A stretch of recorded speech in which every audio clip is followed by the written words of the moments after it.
फिर ocean currents की बात करते हैं तो ओशन करंट्स एक कन्वेयर बेल्ट की तरह मूव करते हैं। कन्वेयर बेल्ट जैसे वार्म करंट इक्वेटर से पोलर की तरफ जाता है एंड फिर वहां से सिंक करके इधर आता है, फिर राइज करता है। तो ये कन्वेयर बेल्ट की तरह काम करता है, तो कन्वेयर बेल्ट बोलते हैं। एंड ये अफेक्ट करता है climate regions of the earth. तो यहाँ पे दो फोर्सेस होते हैं, एक होती है प्राइमरी फोर्स, एक होती है सेकेंडरी फोर्स। तो प्राइमरी फोर्स में कौन कौन सी होती हैं? जैसे प्राइमरी फोर्स होती है जैसे सोलर एनर्जी, फिर wind, gravity and Coriolis force.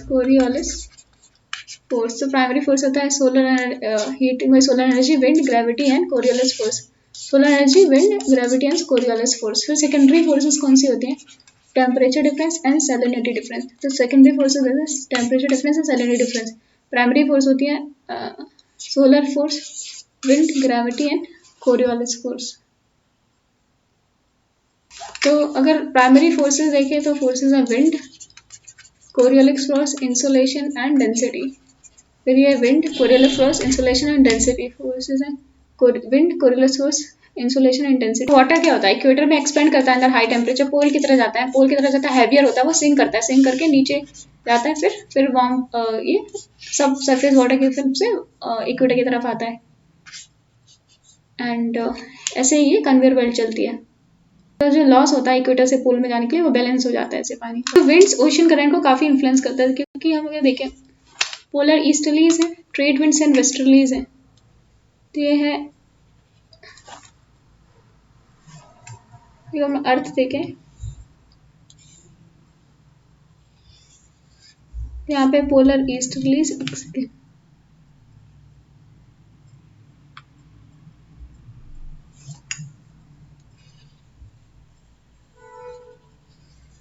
अर्थ है, तो यहाँ पे है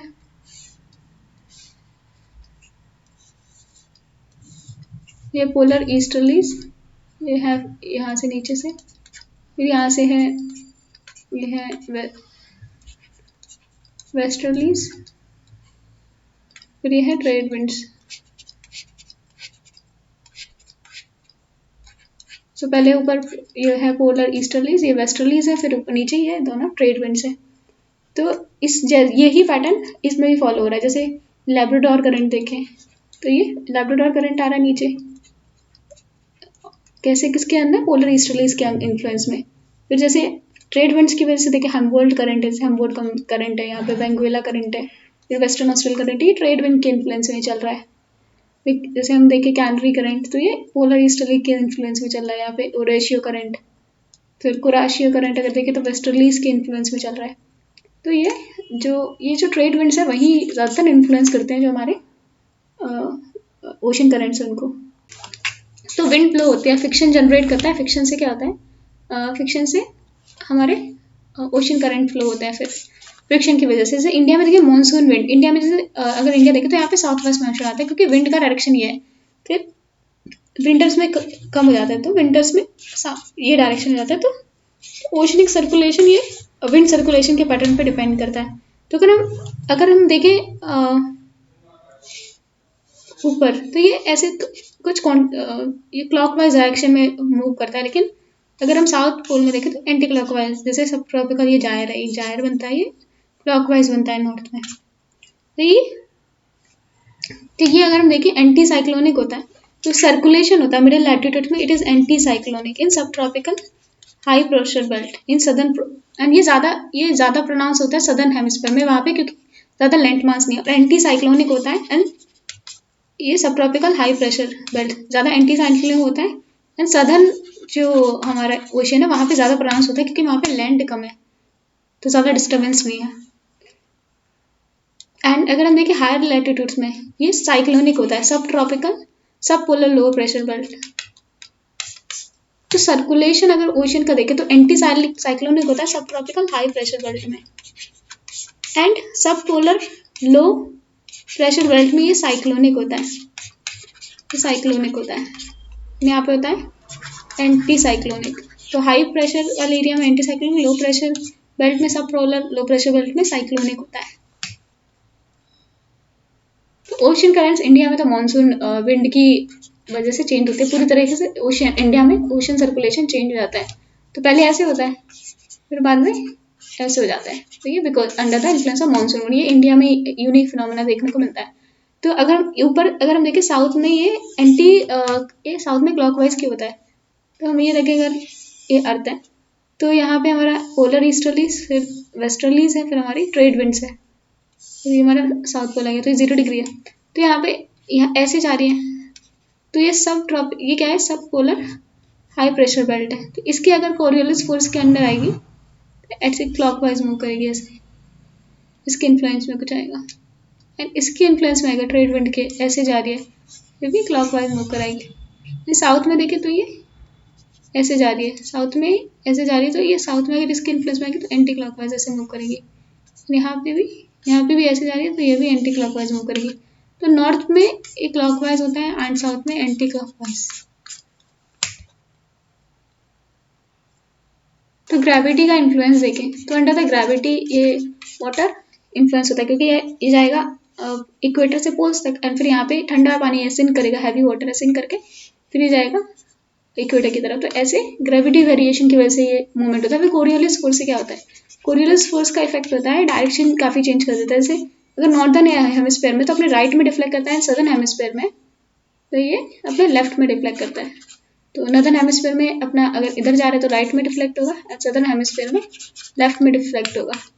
एंड ये जो एक्यूमुलेशन की वजह से ही जायर्स बनते हैं, जैसे सरगासो से अगर नदर हेमिस्फीयर में देखें तो सरगासो से एक जायर है, क्यों बना है, क्योंकि कोरियोलिस फोर्स की वजह से बनता है ये।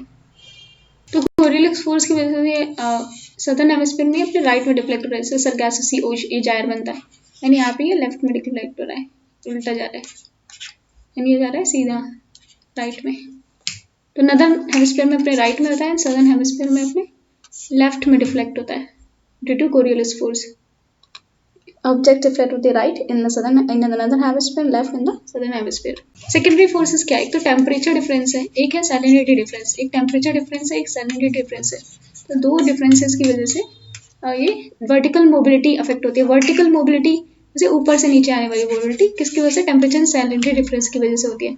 क्योंकि जो हैवी वाटर है वो राइज करेगा, जो हाई वाटर है तो वो सिंक करता है, सिंक करके वो जाता है फिर इक्वेटर की तरफ, इक्वेटर से पोल्स की तरफ जाता है, फिर ये हैवी वाटर होता है, ये कोल्ड वाटर सिंक करके इधर जाता है, एंड जो लाइटर होता है it is tend to rise, तो ये राइज करते हैं एंड फिर सिंक टुवर्ड्स द पोल। ये कन्वेयर बेल्ट बनाते हैं ऐसे। तो ये मोबिलिटी किसके लिए हो रही है, टेम्परेचर एंड सैलिनिटी डिफरेंस की वजह से। एंड हाई सैलिनिटी वाटर वाला वाटर भी हमेशा सिंक करेगा, क्योंकि हाई सैलिनिटी वाला वाटर हैवियर होगा तो सिंक करेगा। उस लाइन भी पाथ को मॉडिफाई करती है। जैसे ये साउथ अमेरिका है, तो साउथ अमेरिका में पेरू करंट है, ये है, ये अफ्रीका में बेंगुएला करंट है, फिर ऑस्ट्रेलिया में वेस्ट ऑस्ट्रेलियन करंट, फिर ये अगुलास करंट, ये ईस्टर्न कोस्ट में अगुलास करंट यहाँ पे है, कल स्प्रिंग, ये कैनरी करंट है यहाँ पे, कैनरी करंट, ये अगुलास करंट कहाँ पे, ये ईस्टर्न कोस्ट में अगुलास करंट, कैलिफोर्निया करंट, यहाँ पे ओयाशियो एंड ये कुरोशियो, ओके, तो ऊपर ओराशियो नीचे कुरोशियो करंट। तो फिर ये है लैब्राडोर करंट, ऊपर से ये ग्रीनलैंड करंट, ये नॉर्वेजियन करंट है यहाँ पे, Atlantic current, north Atlantic gyre बनता है यहाँ पे, नॉर्थ ये यहाँ पे बनता है साउथ अटलांटिक जायर, तो एक नॉर्थ अटलांटिक जायर बनता है, एक साउथ अटलांटिक जायर बनता है। तो ओशन करंट की अगर टाइप देखें तो अगर डेप्थ के हिसाब से बात करें तो एक है सरफेस, एक है डीप वाटर। तो सरफेस मतलब 10 मीटर तक अराउंड, लाइक 400 मीटर तक अराउंड 10% होता है 400 मीटर के अराउंड, 90% होता है डीप ओशन करंट। तो जो सरफेस करंट होता है ज़्यादातर विंड की इन्फ्लुएंस में मूव करता है, तो सरफेस करंट विंड की इन्फ्लुएंस में, एंड जो डीप ओशन करंट होता है वो किसके इन्फ्लुएंस में काम करता है, टेम्परेचर एंड सैलिनिटी डिफरेंस के बारे में। तो जैसे हमने देखा था तो सरफेस करंट होता है विंड के इन्फ्लुएंस में काम करता है, तो ये इक्वेटर एंड पोल की तरफ जाता है, क्योंकि यहाँ पे पानी लाइट होता है, फिर ये पोल की तरफ ये पानी हैवियर होता है, फिर सैलिनिटी एंड टेम्परेचर की वजह से कोल्ड होता है, टेम्परेचर बहुत कम होता है तो कोल्ड होता है, सिंक करता है, फिर यहाँ पे जाके राइज करता है इक्वेटर की तरफ। तो ये 90% होता है, ये सब सरफेस करंट होता है, सिर्फ 400 मीटर तक सरफेस लेके सिर्फ 400 मीटर तक, मतलब 10% कॉन्ट्रीब्यूट करता है, सिर्फ ये होता है सरफेस करंट, एंड जो किसकी वजह से, अंडर इन्फ्लुएंस ऑफ विंड के इन्फ्लुएंस में चलता है, अदरवाइज ये टेम्परेचर एंड सैलिनिटी की वजह से। फिर टेम्परेचर के हिसाब से देखिए तो कोल्ड करंट्स होते हैं, वार्म करंट्स होते हैं। तो कोल्ड करंट्स होते हैं ये हमेशा ज़्यादातर वेस्टर्न मार्जिन्स में होंगे आपको।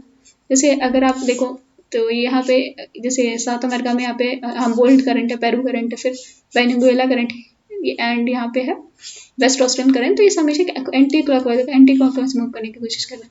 फिर यहाँ पे हमारा नॉर्थ में देखें तो ये क्लॉकवाइज मूव करने की कोशिश करते हैं। जैसे कैलिफोर्निया करंट है यहाँ पे हमारी ओराशियो करंट है, तो हमेशा ये क्लॉकवाइज मूव करेंगे और यहाँ पे एंटी क्लॉकवाइज मूव करेंगे। एंड तो अगर हम करंट्स की बात करें तो ये साउथ अमेरिका है, ये अफ्रीका है, एंड फिर ये ऑस्ट्रेलिया है, एंड ये इक्वेटर से पास हो रहा है। तो ये है पेरू करंट और हम्बोल्ट करंट, एंड फिर ये Benguela current and canary western Australia current, and यहाँ पे फिर कैनरी करंट है, फिर यहाँ पे कैलिफोर्निया करंट है, यहाँ पे कैनरी करंट है, यहाँ पे ओराशियो करंट है। और फिर हम अगर वार्म करंट की बात करते हैं, ब्राज़ील करंट है, ये अगुलास करंट है, एंड ये ईस्टर्न ऑस्ट्रेलियन करंट है, एंड फिर अलास्कन करंट है, एंड नॉर्वेजियन करंट है। तो जो वार्म करंट है और साउथ हेमिस्फीयर में देखें तो वो ईस्टर्न पार्ट में है। ये देखो जैसे Brazil current, एगुलास current and eastern Australian current, तो ये सब ईस्टर्न में। लेकिन अगर हम हाई लैटिट्यूड्स में जाएं तो ये वेस्टर्न पार्ट में है। जैसे यहाँ पे कौन सा करंट है वेस्टर्न पार्ट में, जैसे ये अलास्कन करंट है, हाई लैटिट्यूड में अलास्कन करंट वेस्टर्न पार्ट में। फिर ये नॉर्वेजियन करंट, ये भी वार्म करंट है वेस्टर्न पार्ट में, अलास्कन करंट वेस्टर्न पार्ट में। तो ये लैटिट्यूड पे भी डिपेंड करता है कि ईस्टर्न साइड होगा कि वेस्टर्न साइड होगा। फिर कैलिफोर्निया करंट की वजह से यहाँ पे मोजेव डेजर्ट है, पेरू करंट की वजह से अटाकामा डेजर्ट, फिर यहाँ पे वेस्ट विंड ड्रिफ्ट यहाँ पे आ रही है, यहाँ पे इसकी वजह से पेटागोनिया डेजर्ट। फिर कैनरी करंट की वजह से यहाँ पे सहारा डेजर्ट, बेंगुएला करंट, यहाँ पे है हमारा Kalahari desert, Namib desert, and फिर यहाँ पे हमारा है वेस्ट ऑस्ट्रेलियन करंट की वजह से यहाँ पे पूरा ये डेजर्ट वाला एरिया है। ये सोमाली करंट यहाँ पे हमारा थार डेजर्ट, तो ये डेजर्ट इसकी वजह से बन रहा है। उसके हिसाब से देखा था डीप सरफेस सर्कुलेशन और deep water circulation. Surface circulation 10% है, वही 400 मीटर तक, एंड 90% है ये अराउंड। ये इसे डीप वाटर सर्कुलेशन को थर्मोहलाइन सर्कुलेशन भी बोलते हैं, क्योंकि टेम्परेचर एंड सैलिनिटी डिफरेंस की वजह से होता है थर्मोहलाइन सर्कुलेशन। तो ओशन करंट की जनरल कैरेक्टरिस्टिक की बात करें तो हमने देखा था फेरल लॉ को फॉलो करते हैं। कोरियोलिस फोर्स ऊपर राइट की तरफ रिफ्लेक्ट होता है, नीचे लेफ्ट की तरफ रिफ्लेक्ट होता है, ये फेरल्स लॉ है।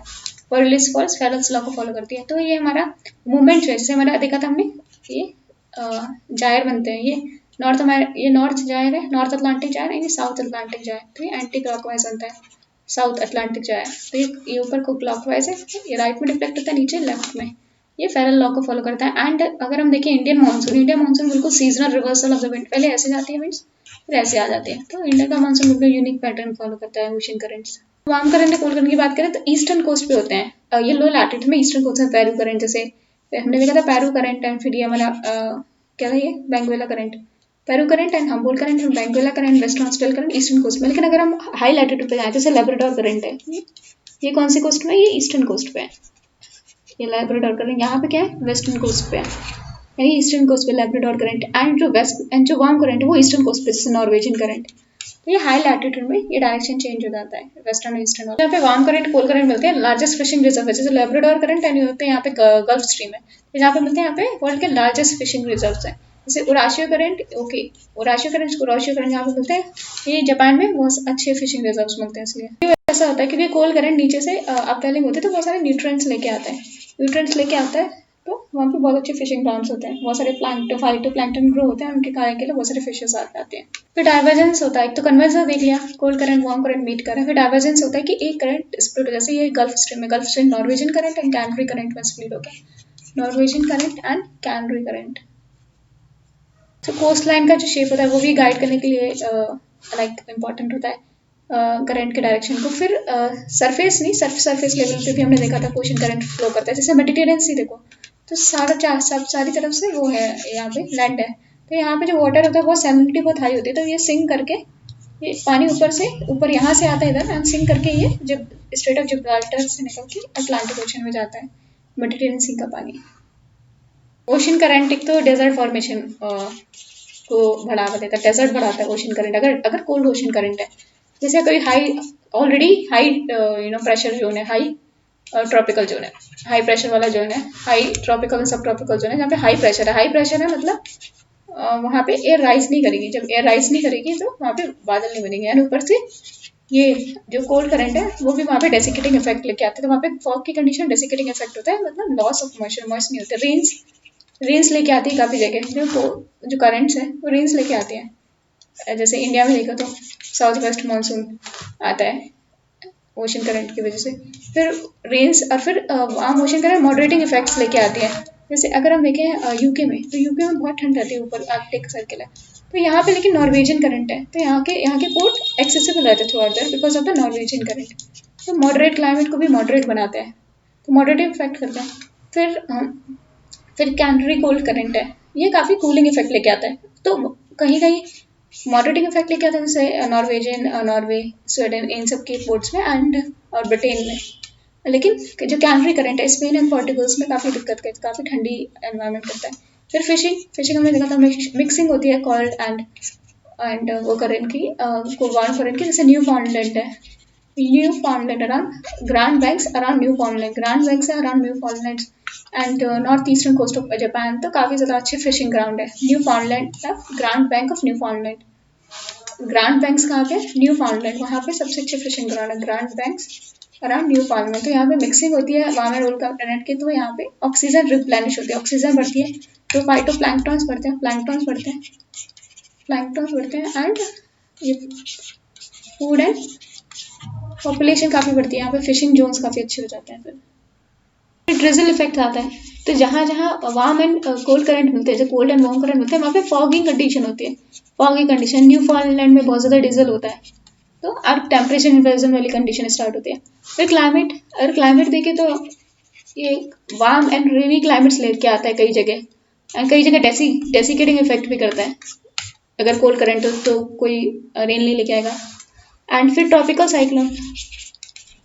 साइक्लोन्स बनाता है, क्योंकि ये पाइल अप कर देता है वार्म वाटर को, एंड टेम्परेचर अच्छा खासा हो जाता है, जिसकी वजह से ट्रॉपिकल साइक्लोन आते हैं।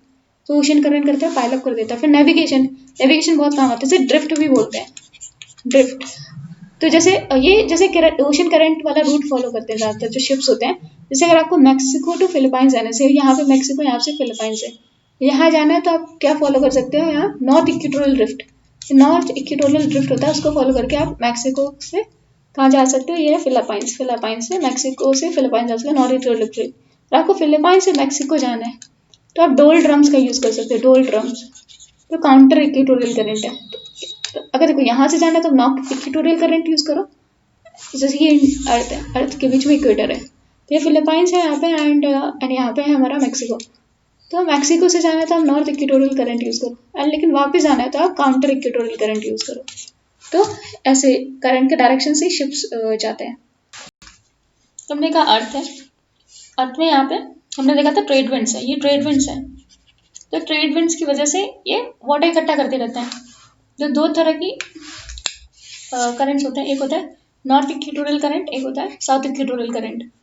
तो ये एक जगह यहाँ पे पानी पाइल अप करते रहते हैं, ऑस्ट्रेलिया एंड इंडोनेशिया की साइड। तो इसको काउंटर करने के लिए बीच से करंट निकलता है, इसे बोलते हैं काउंटर इक्वेटोरियल करंट। ये पानी पाइल अप हो गया, इसको इस साइड जाने के लिए कहा गया है काउंटर इक्वेटोरियल करंट, जो बैलेंस करता है north equatorial current and south equatorial current के वाटर को।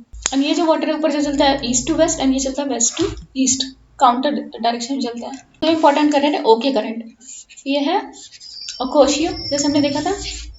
यहाँ पे हमारी पोलर ईस्टर्लीज, ये पोलर ईस्टर्लीज के इन्फ्लुएंस में आ रहा है ओकोशियो करंट। एंड ये इधर से एक और करंट आता है, इसको बोलते हैं अखोस्त करंट। ये अखोस्त सी से आता है अखोस्त करंट, ये भी ओयोशियो करंट से मिल जाता है। फिर यहाँ से आता है कुराशियो करंट, ये किसके इन्फ्लुएंस में आ रहा है, यहाँ पे हमारी वेस्टर्लीज है, और वेस्टर्लीज फिर ये हमारी ट्रेड विंड्स है, तो ये वेस्टर्लीज के इन्फ्लुएंस में आ रहा है कुराशियो करंट। कुराशियो करंट यहाँ पे आके बहुत अच्छे फिशिंग ग्राउंड बनते हैं। तो ये the east coast of Kamchatka peninsula के ईस्ट कोस्ट से निकलती है अखोस्त करंट, एंड जाके मिल जाता है ओरोशियो करंट से अखोस्त current.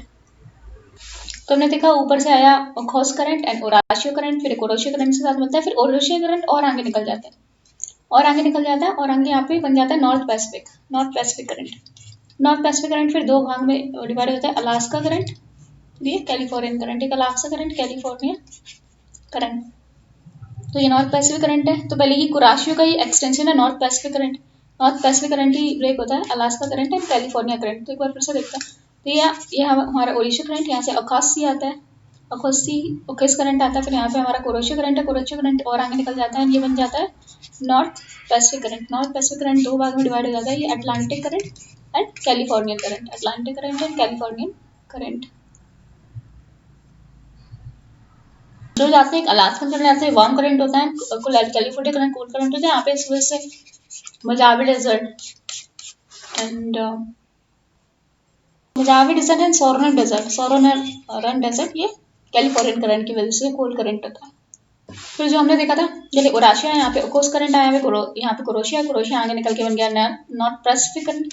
North Pacific current divide हुआ दो में, एक अटलांटिक करंट एंड एक ये है हमारा कैलिफोर्नियन करंट। फिर कैलिफोर्नियन करंट ये मिल जाता है नॉर्थ इक्वेटोरियल करंट से, एक फिर एक जायर बना देते हैं यहाँ पे भी, ये नॉर्थ पैसिफिक जायर, ये बनेगा नॉर्थ पैसिफिक जायर।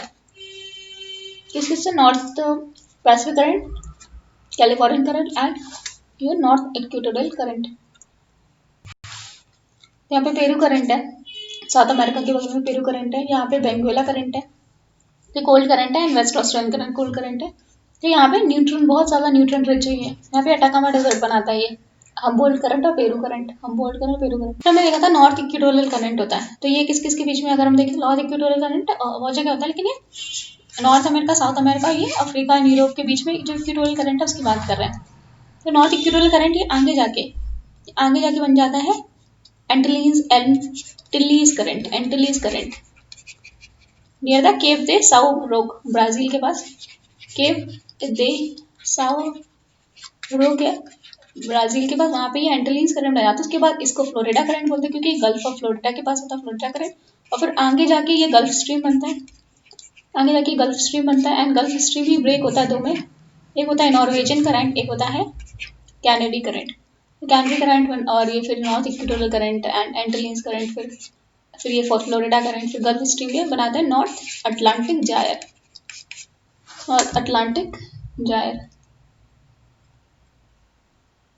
यहाँ पे लैब्राडोर प्लेट्यू है ये कनाडा में, तो इसकी बगल में लैब्राडोर करंट, यानी फिर एक ग्रीनलैंड है, ग्रीनलैंड के बगल में ईस्ट ग्रीनलैंड करंट है, तो ना Labrador current, east Greenland current दोनों कोल्ड करंट है। नॉर्थ अटलांटिक जो जायर बनता है ये gulf stream and canary current, फिर नॉर्थ इक्वेटोरियल एंड फिर ये एंटिलियंस करंट है, फ्लोरिडा करंट। इसके बीच में एक सरगासो सी बनता है, सरगासो सी है नॉर्थ अटलांटिक जायर का पार्ट है। इकलौती जो सी है जिसका कोई कोस्ट लाइन नहीं है, तो कुछ की कोस्ट लाइन ऊपर है गल्फ स्ट्रीम, फिर canary current, north Atlantic equatorial current, या फिर ये है फिर एंटिलियंस करंट, फ्लोरिडा करंट। तो ये बनाती है इसके बीच में सरगासो सी, इसकी कोई कोस्ट लाइन नहीं है। न्यू फाउंडलैंड में बहुत ह्यूज फिशिंग रिजर्व है। कहाँ पे? न्यू फाउंडलैंड में, on the east coast of America.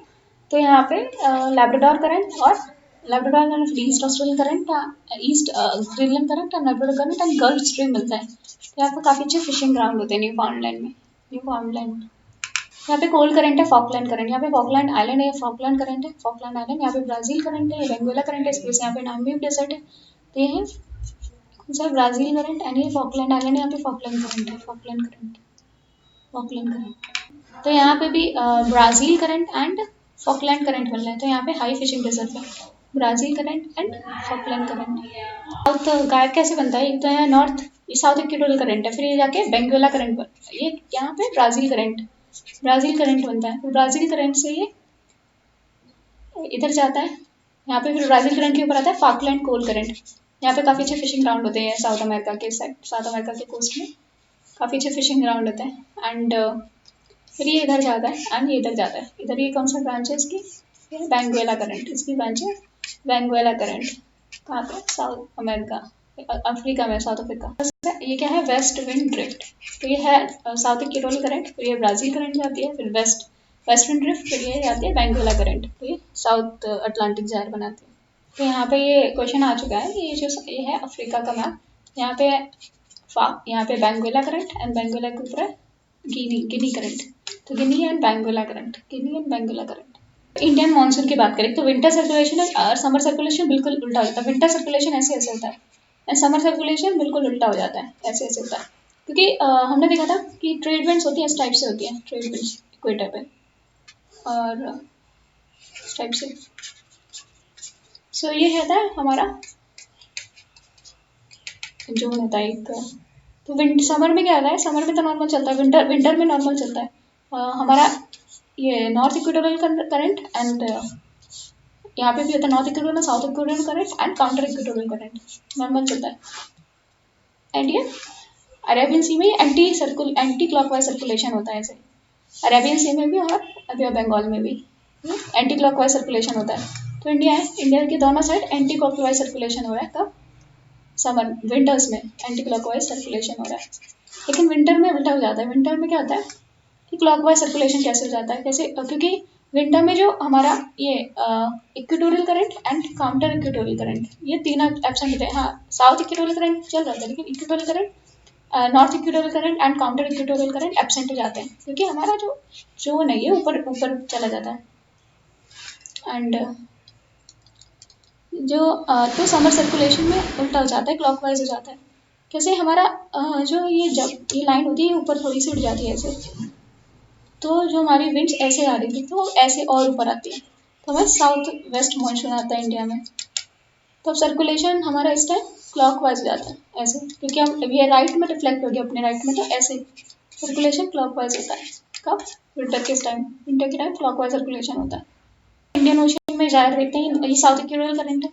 South equatorial current फिर ये आता है ये जाता है मोजाम्बिक करंट, फिर ये अगुलास करंट, दो में डिवाइड होता है। फिर आता है वेस्ट विंड ड्रिफ्ट, फिर ये western Australia current, western Australian current, तो फिर से देखना है। फिर ईस्ट ऑस्ट्रेलियन करंट, फिर ये मोजाम्बिक करंट, मोजाम्बिक करंट है, मोजाम्बिक है, मोजाम्बिक के बगल से यहाँ पे अगुलास करंट, अगुलास करंट के इधर है वेस्ट विंड ड्रिफ्ट, और फिर ये ईस्ट ऑस्ट्रेलियन करंट, ये वेस्ट ऑस्ट्रेलियन करंट, तो ये बनाते हैं वेस्ट ऑस्ट्रेलियन करंट। यहाँ पे कौन सा करंट है? मोजाम्बिक करंट, मोजाम्बिक के बगल में अगुलास करंट, अगुलास करंट।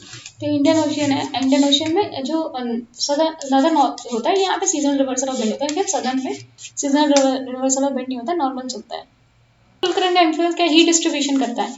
आई मीन जो ब्रिटेन का इतना गर्म एरिया है एंड कनाडा का इतना ठंडा एरिया है, ब्रिटेन का इतना ठंडा एरिया है, तो ये इनकी वजह से वार्म करंट की वजह से ये इनके पोर्ट है एक्सेसिबल होते हैं through out the year, milder climate कर देते हैं।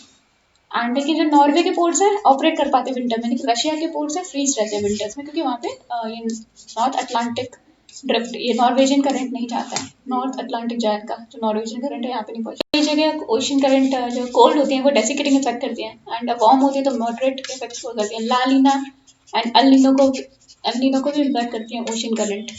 एंड पेरू करंट में अपवेलिंग होती है, तो वहाँ पे फिशिंग ग्राउंड्स काफ़ी अच्छे होता है।